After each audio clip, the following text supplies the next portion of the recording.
Helen here with Eyes on the Game, and I'm here in Huntington Beach at Ruka, joined by Coach Jason Parillo. A few months ago when I came, we spoke about a lot, and there's still a lot I would love to talk to you about. Starting off with the very recent news, though, of Cris Cyborg and her supposedly turning down two 145-pound fights. Is that true, or? Well, you know, I spend most of my time with Cris, obviously, in the gym as opposed to in the business aspect of her career. But yeah, you know, I know there's some stuff going on with that,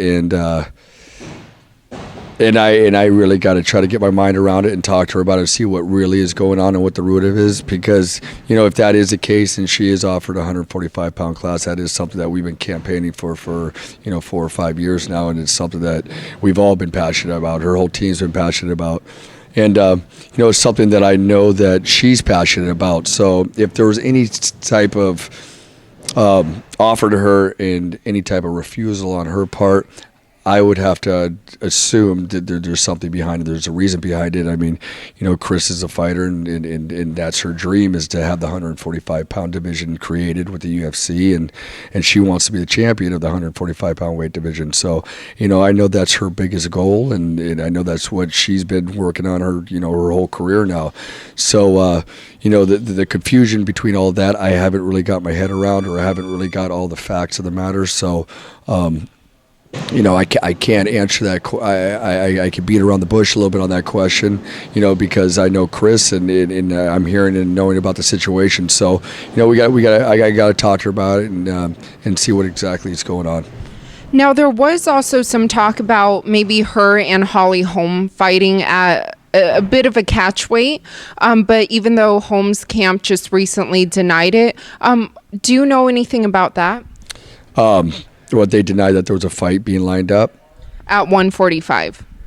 Well, you know, let's be honest. I'm assuming that all these girls, all these major matchups, you know, Holly Holmes, Ronda Rousey's, you know, Jermaine, and there's a lot of girls that, you know, any of the top girls that are going to generate money and generate fans to watch the fight, you know, they're going to be, you know, asking them a lot of different things. Hey, would you be willing to fight at 140? Will you be willing to fight at 145? Can we make a way to, you know, can you get to 135? I mean, they're trying, you know, that's part of matchmaking. That's part of the business of the fight game, is trying to put the best fights together. So, you know, there's no doubt, I'm sure they've talked to Holly, they talked to Cyborg, they talk to everybody and see where they're willing to go and what they're willing to do and the chances that they're willing to make. So, you know, I can't deny or say anything for sure for Holly or for anybody, but I assume by the business of fighting and matchmaking of fighting that they're looking at the top contenders and the top people in the sport, the top money draws in the sport, and they're always going to ask them where they're willing to go, and they're going to put opportunities in front of them,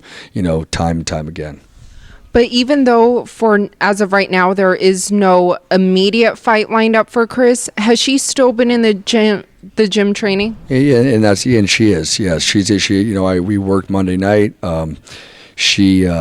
She's always she's habitual training. You know, it's just something she does. She's like an alcoholic with training. You know, so if she's got a fight scheduled or not scheduled, she's going to be in the gym. It's what keeps her head clear and which keeps her focused. And so, of course, she'll be in the gym. I'm hoping that something connects here fairly soon, so she can get ready for a fight.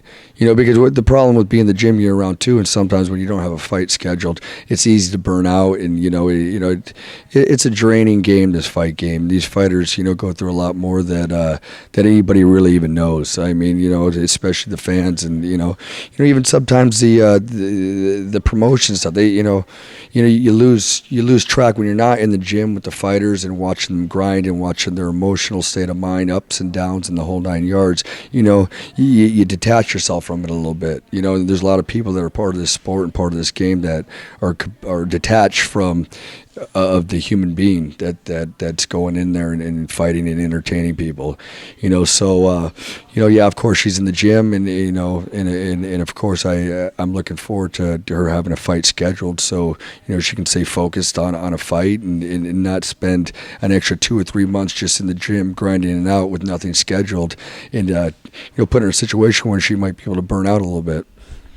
Do you know if you guys have reached out to anybody at the 145 weight class? It's going to be out there. I mean, I don't know who's specifically has been talked to. There's no doubt.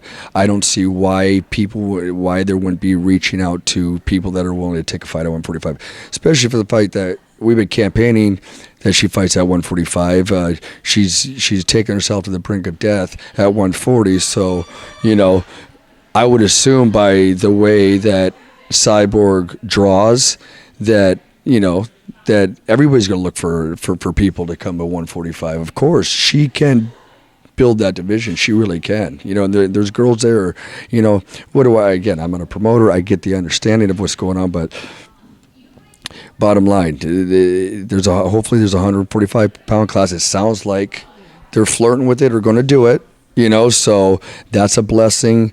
It's heartbreaking in a sense that we're not the first fight. Cris is not the first fight in that division.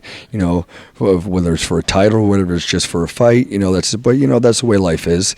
And Cris isn't going anywhere. So over the course of time, that division sticks.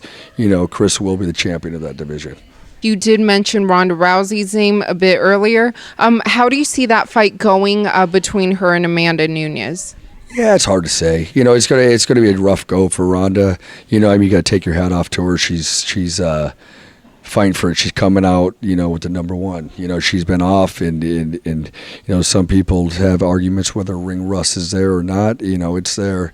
It's an emotional. It's going to be a tough emotional thing for her, and I would really like to see Ronda do well. I'd like to see her win that fight. I think she's great for the sport. I think she's great for my fighter Cris Cyborg for that fight in the future. I'll be rooting for Ronda, and I hope she pulls it off.